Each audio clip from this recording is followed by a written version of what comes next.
ओम शांति 9/11/2022। आज की मुरली चिंतन। परमात्मा बाप की गति सदगति करने की मत सबसे न्यारी है, क्योंकि परमात्मा खुद मत देते हैं। इसलिए परमात्मा के लिए गाते हैं, तेरी गत मत तुम ही जानो।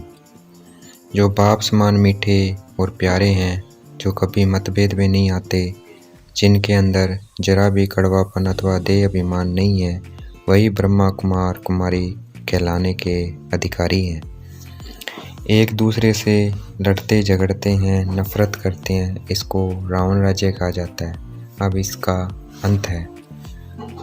अंत है। मनुष्य परमपिता परमात्मा को जानते नहीं हैं, परंतु पुकारते रहते हैं कि हे पतित पावन, दुख करता सुख करता, हे लिबरेटर आओ, क्योंकि इस वक्त दुख सबको है। इस वक्त सब दुखी हैं। अभी ये दुनिया नरक है, इसलिए सब स्वर्ग को याद करते हैं। ईश्वर इस समय साकार में आकर मत देते हैं, इसलिए लिखा हुआ है श्रीमद् भागवत गीता, श्रीमद् भगवान वाच। सिर्फ इसमें कृष्ण का नाम डाल दिया है, जो इसको खंडित कर दिया है।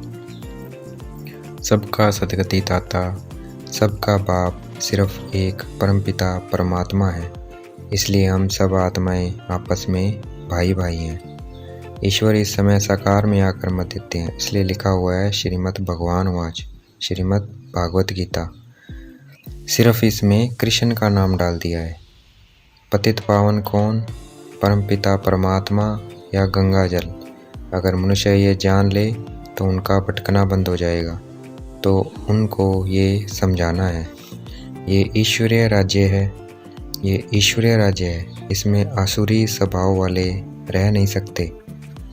ओम शब्द को उच्चारण करने से जीवन में कोई फायदा नहीं हो सकता, परंतु अगर ओम के अर्थ स्वरूप में स्थित हो जाएंगे तो मनुष्य को शांति प्राप्त हो जाएगी। मनुष्य चाहते भी हैं शांति मिले, उसके लिए सम्मेलन भी करते हैं। जब तक मनुष्य अपने 5 विकारों को नष्ट नहीं करेंगे, तब तक दुनिया में शांति स्थापन नहीं हो सकती। 5 विकारों को वश में करने के लिए सबसे पहले ज्ञान और योग का वास धूप लगाना है, और परमपिता परमात्मा के साथ बुद्धि योग लगाना है, जिससे हमारे विकार हटते जाएंगे। सुख के लिए 5 विकारों को भस्म कर कर्मों को अकर्म बनाना है, तब सुख मिलेगा। क्योंकि कर्म अकर्म विक्रम की गति बहुत गहरी है, जिसको सिवाय परमात्मा के उसकी गति को कोई मनुष्य नहीं जान सकता। और जब तक परमात्मा वो गति ना सुनाए, तब तक मनुष्य को जीवन मुक्ति प्राप्त नहीं हो सकती। इसलिए मनुष्य परमात्मा के लिए कहते हैं, तेरी गत मत तुम ही जानो। आज की मुरली का वरदान।